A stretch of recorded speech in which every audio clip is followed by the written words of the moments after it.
Hi hello welcome back to my channel Devi Vantillu. అందరూ ఎలా ఉన్నారు? బాగున్నారా? ఈరోజు వీడియోలో తాటి రొట్టె ఎలా చేయాలో చూపిస్తానండి. అది ఎలా చేయాలో చూద్దాము. ముందుగా ఇలా తాటికాయలు అయితే తీసుకోవాలి. బాగా పండినవి తీసుకోవాలి. నేను 3 తాటికాయలు తీసుకున్నాను. వీటిని గుజ్జు తీసుకొని పక్కన పెట్టుకోవాలి. ఇప్పుడు ఈ గ్లాస్ తోటి ఒక గ్లాసు బియ్యం రవ్వని తీసుకోవాలండి. బియ్యంలోకి అయితే తీసుకున్నాను నేను. ఒక గ్లాస్ బియ్యం రవ్వకి ఒక హాఫ్ గ్లాస్ వరకు ఇడ్లీ నూక అయితే వేసుకోవాలి. ఇదిగోండి ఇడ్లీ నూక కూడా వేసుకుంటే బాగా వస్తుంది. ఈ రెండు కలిపి వేసుకోవాలి. కలిపేసుకున్న తర్వాత ఈ ఇడ్లీ నూక బియ్యం నూక రెండు కూడా బాగా కలుపుకోవాలి. ఇప్పుడు దీంట్లోకి వాటర్ వేసుకున్నాము. లైట్గా ఒక హాఫ్ గ్లాస్ వరకు వాటర్ వేసుకొని ఇలా కలుపుకోవాలండి. దీన్ని నానబెట్టుకొని పక్కన పెట్టుకోవాలి. ఇలా చూసిన విధంగా కలుపుకోవాలి. అంతేనండి. ఇప్పుడు ప్లేట్ పెట్టుకొని పక్కన పెట్టుకున్నాం 10 నిమిషాలు. చూసారు కదా, తాటికాయలన్నీ ఇలా గుజ్జు తీసుకొని పక్కన పెట్టుకున్నాను నేను. ఇప్పుడు ఈ నూక బాగా నానింది. దీంట్లోకి ఒక 2 కప్స్ వరకు బెల్లం వేస్తాను నేను. వేసుకున్న తర్వాత ఈ గుజ్జు కూడా వేసుకోవాలి. తీపిని బట్టి చూసుకొని వేసుకోవాలి. మనం తినేదాన్ని బట్టి ఇదంతా కూడా బాగా ఒకసారి కలుపుకోవాలి. ఈ నూక ఈ గుజ్జు మొత్తం కలుసుకోవాలి.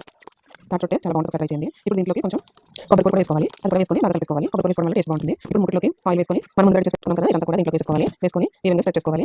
ఇలా చూస్తున్న విధంగా వేసుకోవాలండి. దీనికి కొంచెం ఆయిల్ పడుతుంది. ఇదంతా వేసుకున్న తర్వాత ఇప్పుడు దీంట్లోకి ఒక గిన్నె వాటర్ వేసుకొని పెట్టుకుంటే ఇలా చేయడం వల్ల ఈ విధంగా కుక్ అవుతుంది. మొత్తం అంతా కూడా ఒక 15-20 మినిట్స్ సిమ్లో కుక్ చేసుకోవాలి. చూసారు కదా, తర్వాత వేసుకోవాలి. రెండు వైపులా బాగా కాల్చుకున్న తర్వాత ఇది రెడీ అయిపోతుంది. తాటి రొట్టె అయితే రెడీ అయిపోయిందండి. చాలా సింపుల్ చేసుకోవచ్చు. చాలా టేస్టీగా ఉంటుంది. ఈ వర్షాకాలంలో